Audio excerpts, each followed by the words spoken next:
Imagine Amazon has millions of products. A customer searches for gaming laptop under $1,000 with 16 gigabytes RAM. Do you think Amazon scans every product in its database to find the answer? That would be slow and inefficient. This is where many beginners get confused. Storing data and searching data are two different problems. In this video, we'll learn why Elasticsearch exists and how architects decide when to use it. Databases are excellent at storing information. They keep records organized, secure, and reliable. For example, customer details, orders, and payments are perfect candidates for databases.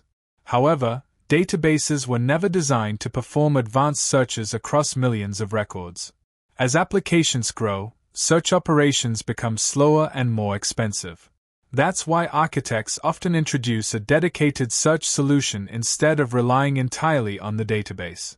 Let's think like a customer. Users rarely search using exact product names.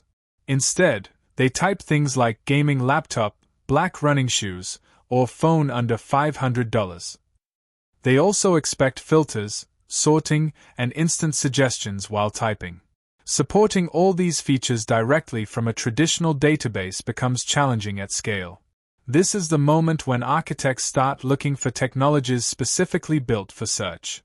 Elasticsearch is a search engine designed to find information quickly. It doesn't replace your database. Instead, it works alongside it. The database remains the source of truth, while Elasticsearch maintains a searchable copy of the data. Think about the index at the back of a book. Instead of reading every page, you use the index to find information instantly. Elasticsearch works in a very similar way. When a new product is added to the system, it is first stored in the product database. A copy of that information is then sent to Elasticsearch. Elasticsearch creates something called an index, which is optimized for searching. Later, when users search for products, the request goes directly to Elasticsearch rather than the database.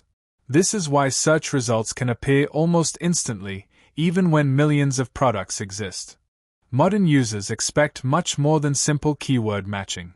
They want filtering, sorting, autocomplete suggestions, and relevant results. Elasticsearch provides all these capabilities out of the box. For example, when you type only a few letters, websites immediately suggest products. Elasticsearch can also rank results so the most relevant products appear first. This creates a better user experience and reduces the time customers spend searching. Let's connect this to our shopping application architecture. Product service stores product information inside the product database. However, search service does not query that database directly. Instead, it sends search requests to Elasticsearch. This approach reduces database load and dramatically improves search performance. Many large e-commerce companies follow this exact pattern because it scales much better as product catalogs continue to grow. So how do architects decide whether Elasticsearch is needed? They ask a few simple questions. Do users need fast searching? Do they need filtering and sorting? Do they expect search suggestions? Will the system contain millions of records? If the answer is yes, Elasticsearch becomes a strong candidate. Remember this rule: databases are designed to store information, while Elasticsearch is designed to search information. One common mistake is using Elasticsearch as the primary database. Another mistake is searching millions of records directly from SQL. Some teams also forget to keep Elasticsearch synchronized with their database.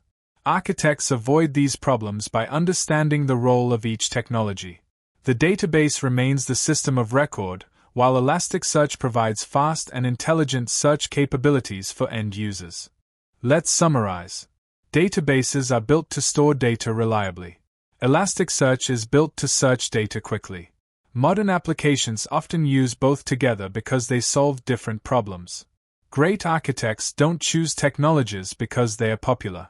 They choose technologies because they fit the requirement. In our next video, we'll learn why Redis is different from databases and how caching helps applications become incredibly fast. Don't forget to like, subscribe, and join the TechMechanic for more architecture lessons.